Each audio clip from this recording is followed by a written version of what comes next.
So now we're going to talk about some real world applications for some of these math skills. So the first one is a square patio has a perimeter of 8x plus 20 feet. What is the length of the patio? All right, so we know a few things. We're told it's a square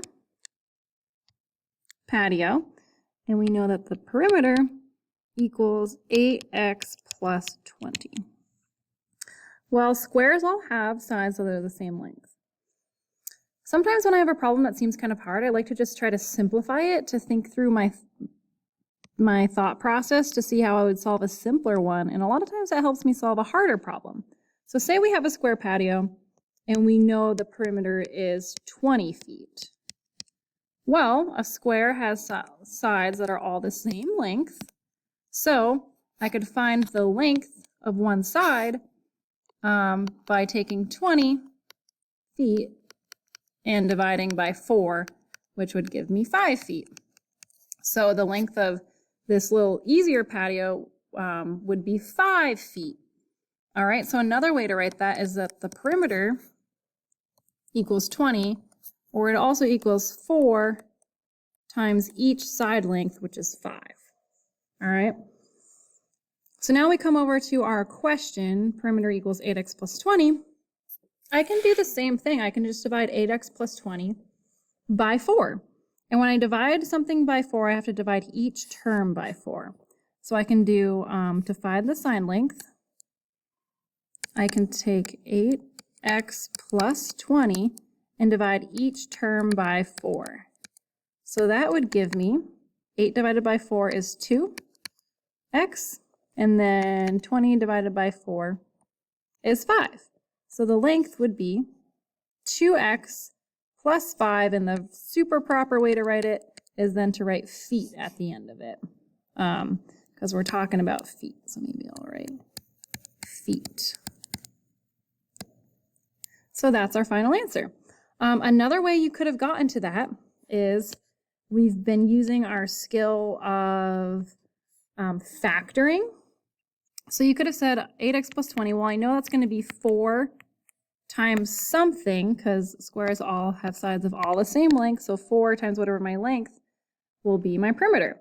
So 4 times what equals 8x? Well, 4 times 2x is 8x. And then 4 times what is 20? And that's 5. So that's another way to do it. Use your factoring skills to show that 4 times the length. So then you would circle this as your length there. All right. Let's move on to the next one. So the populations of 2 cities after t years can be modeled by negative 300t plus 5,000 and 200t plus 3,000. What is the difference in populations of the cities when t equals 5? So we'll say that city A is negative 300t plus 5,000. And then we'll say that city B is the other one. And I just made up the A and B just to kind of help myself keep them straight and to be able to say, as I'm talking to you, you know, city A, city B, so you'll know which one I'm talking about. Okay, so what is the difference in populations of these cities when t equals 5, or saying after 5 years, t equals 5 years?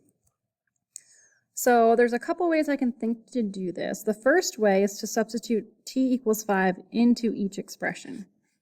So if I do that, I would take negative 300 times t, but t is 5, so I would take negative 300 times 5, and then add 5,000.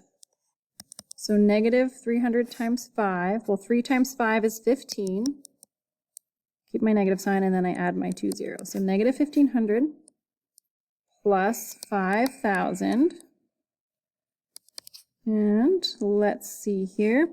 That would equal 3,500 people. And then for this next one, I would substitute 5 in. So it's 200 times t, but t is 5 plus 3,000. So 200 times 5 is 1,000. Or you can think 2 times 5 is 10, and then add 2 zeros. plus 3,000. Whoops, I forgot a 0 there. Plus 3,000.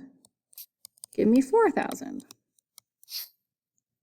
So the question asks, so after 5 years, city A has 3,500 people and city B has 4,000 people. But the question asks, what is the difference in population? So I find the difference by just subtracting, or the difference between 4,000 and 3,500.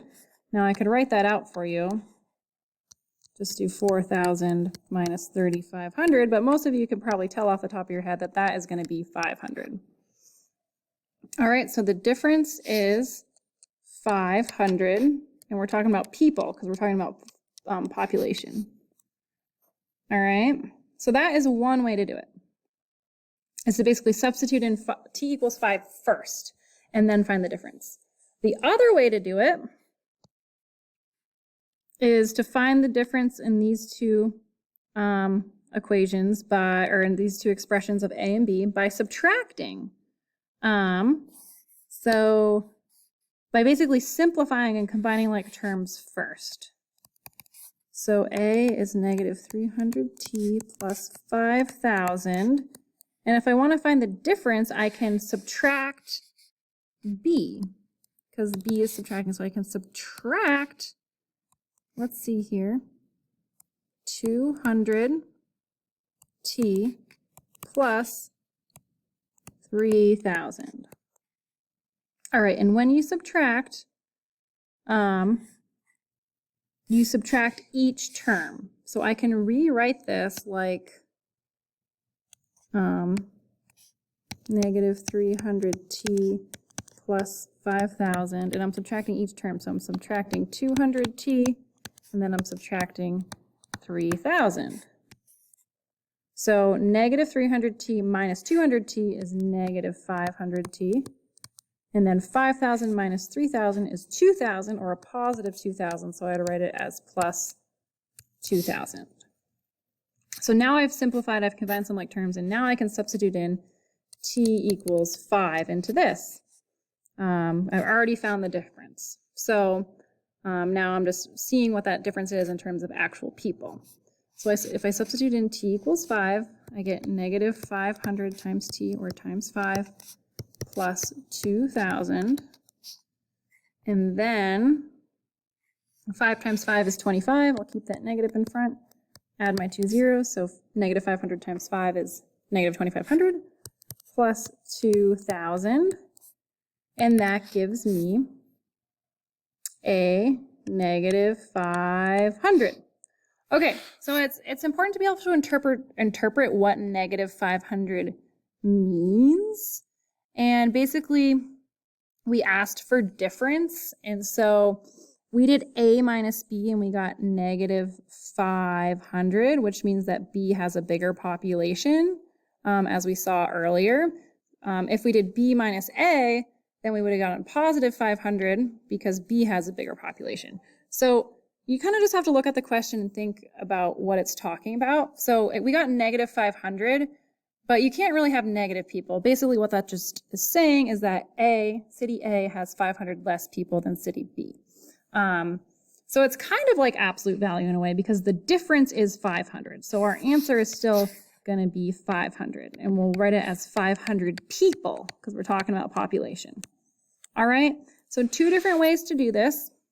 If you have any questions, please do not hesitate to reach out for some extra help.